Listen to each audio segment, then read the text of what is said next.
بسم اللہ الرحمن الرحیم۔ شروع کرتا ہوں اللہ کے پاک نام سے جو بہت بڑا مہربان نہایت رحم والا ہے۔ دوستوں، بہنوں، بھائیوں، بزرگوں، السلام علیکم۔ تاریخ اسلام میں 147 نمبر قسط ہم آپ کے سامنے پیش کر رہے ہیں، اور اس میں ہم خارج کا ذکر کریں گے۔ تو دوستوں، یہ اس کا پہلا حصہ ہے، اس کو 2 حصوں میں ہم نے تقسیم کیا ہے۔ تو دوستوں، حضرت عبداللہ زبیر رضی اللہ تعالیٰ کی شہادت کے بعد عبد المالک نے حجاج کو ملک حجاز کا حاکم بنا دیا تھا۔ حجاز نے خانہ کعبہ کو ڈھا کر حضرت عبداللہ بن زبیر کی تعمیر میں سے ایک حصہ کم کر کے خانہ کعبہ کو اثر نو تعمیر کیا۔ حجاز نے مکہ اور مدینہ میں صحابہ کرام پر بڑے بڑے ظلم روا رکھے۔ حضرت انس رضی اللہ تعالیٰ وغیرہ جلیل القدر صحابیوں کی مشقیں کسوائیں اور کوڑے پٹوائے۔ حضرت عبداللہ بن عمر سے جو بڑے جلیل القدر اور بزرگ صحابی تھے، حجاج کو محض اس لیے عداوت تھی کہ وہ ہمیشہ صاف گو اور حق پسند تھے۔ حجاج کی حکمرانی ان کو معروف نہیں کر سکتے تھے۔ امر بالمعروف اور نہی عن المنکر سے کوئی چیز ان کو روک نہ سکتے تھے۔ حجاج نے ایک شخص کو یہ تعینات کر دیا کہ وہ حضرت عبداللہ بن عمر کو زخمی کر دے۔ چنانچہ حج کے موقع پر خانہ کعبہ کا طواف کرتے ہوئے لوگوں کی بھیڑ میں اس شخص نے اپنا برچھا حضرت عبداللہ بن عمر رضی اللہ تعالیٰ کے پاؤں میں مارا، یعنی پاؤں کے پنجے کو برچھے کی نوک سے چھید دیا۔ برچھے کی نوک پنجے کو چھیدتی تلوے کے پار ہو گیا اور فرش پر زمین پر خاک کار رکی۔ اس زخم کے صدمے سے چند روز کے بعد آپ فوت ہو گئے۔ حجاج کو یہ مظالم جو اس نے صحابہ کرام پر روا رکھے، جس طرح حجاج کو ملزم و ظالم ثابت کرتے ہیں، اسی طرح عبد المالک کو بھی مجرم ٹھہراتے ہیں، کیونکہ اسی نے اپنے ظالم اور سخت گیر شخص کو مکہ اور مکرمہ کی حکومت سپرد کی تھی۔ عبد المالک اور حجاج دونوں میں بعض خوبیاں بھی تھیں، جن کے بالمقابل اسی درجہ کی بعض برائیاں بھی نظر آتی تھیں۔ جس زمانے میں خلافت ابن زبیر میں انتہاط کے اثار نمایاں ہوئے اور عبد المالک بن مروان کے کرندوں نے عراق اور فارس میں حضرت ابن زبیر کے خلاف اشاعتی اور سازشی کام شروع کیا، تو خوارج کے گروہ جو ایرانی صوبوں میں خاموش زندگی بسر کرنے لگے، پھر کروٹیں بدل کر ہوشیار اور مستعد کار ہو گئے۔ مصعب بن زبیر کے قتل اور عبد الملک کے تسلط سے عراق کے اندر باغیانہ خیالات کے لوگ سرگوشیاں کرنے لگے۔ عبد الملک نے عراق پر قابض ہو کر بصرہ کی حکومت خالد بن عبداللہ کو سپرد کی تھی۔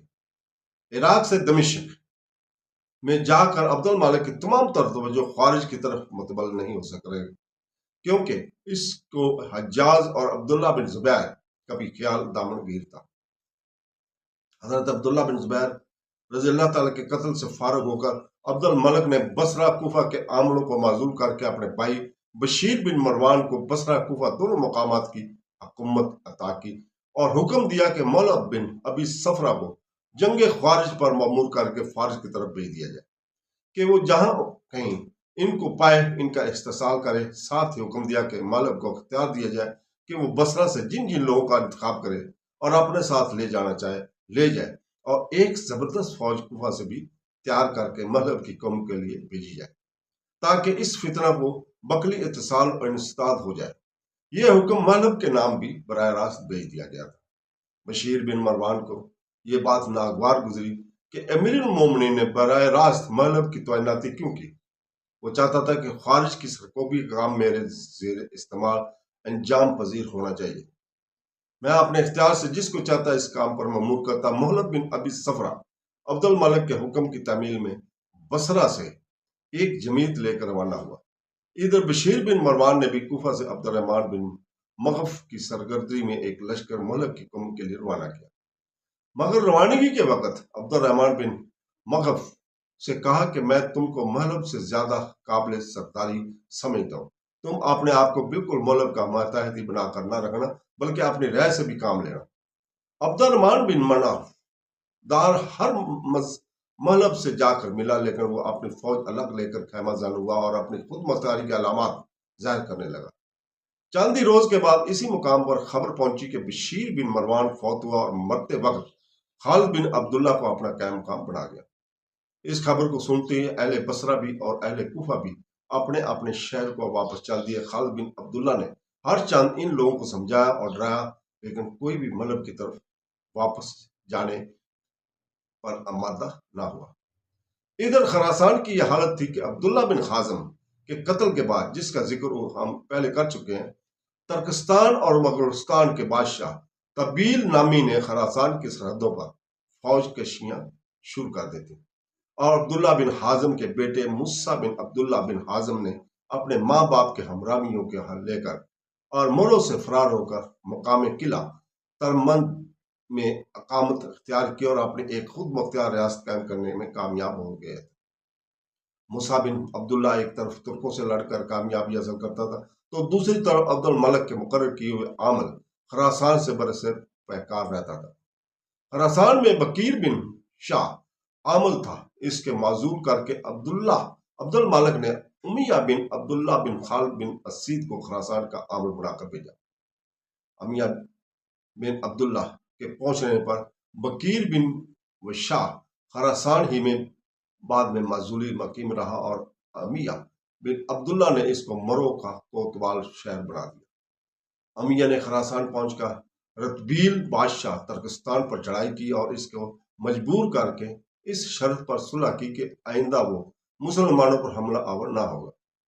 امیہ شاہ ترکستان سے یہ صلح نامہ کیے ہوئے بلخ سے مرو کی طرف واپس آ رہا تھا کہ موسیٰ بن عبداللہ بن حازم نے اس پر حملہ کیا، مگر وہ بیزار خرابی اس حملہ سے بچ کر مرو کے قریب پہنچ گیا، اور موسیٰ بن عبداللہ واپس چلا گیا۔ مرو کے قریب پہنچ کر معلوم ہوا کہ بکیر بن شاہ مرو بن حازم اور مطرف ہو کر برسر مقابلہ ہے۔ یہاں بھی معرکہ ہوا اور بکیر بن شاہ شہر کی مضبوطی کے لیے بیٹھ گیا۔ آخر چند روز کے بعد صلح ہوئی اور امیہ بن عبداللہ نے بکیر بن وشاہ کو خراسان کے کسی صوبہ کی حکومت دینے کا وعدہ کر کے مرو کو اس کے قبضہ سے نکالا۔ ادھر ہرمز میں مہلب بن ابی صفرہ اور عبد الرحمن بن مناف بہت تھوڑی تھوڑی جمعیت کے ساتھ خوارج سے برسر پیکار تھے، اور فوج کے واپس چلے جانے سے ان کی حالت بہت نازک ہو رہی تھی۔ ان تمام حالات سے واقف اور مطلع ہو کر عبد الملک بن مروان نے یہی مناسب سمجھا کہ حجاج بن یوسف شقفی کو حجاز کی گورنر سے تبدیل کر کے عراق کی حکومت پر مامور کرے۔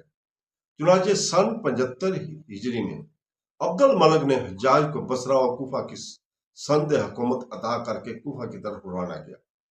ماہ رمضان 75 ہجری میں کوفہ میں داخل ہوا۔ جامع مسجد میں جا کر ممبر پر بیٹھا لوگوں کو مجتمع ہونے کا حکم دیا۔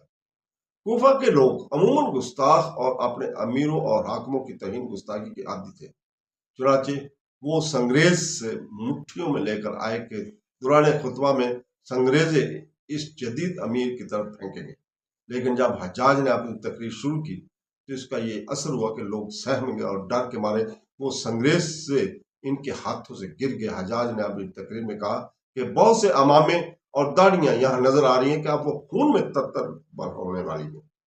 بہت سے سر اس مجمع میں نظر آ رہے ہیں کہ ان کو کٹنے کا زمانہ قریب آ گیا۔ امیر المومنین عبد الملک نے اپنے ترکش کے تمام تیروں کو دیکھا، جو ان تیروں میں سے سب سے زیادہ سخت و قاری تھے، وہ تم پر چلایا، یعنی مجھ کو تم پر حاکم بنا کر بھیجا۔ میں تمہاری تمام شرارتوں کا علاج کر کے تم کو اچھی طرح سیدھا کر دوں۔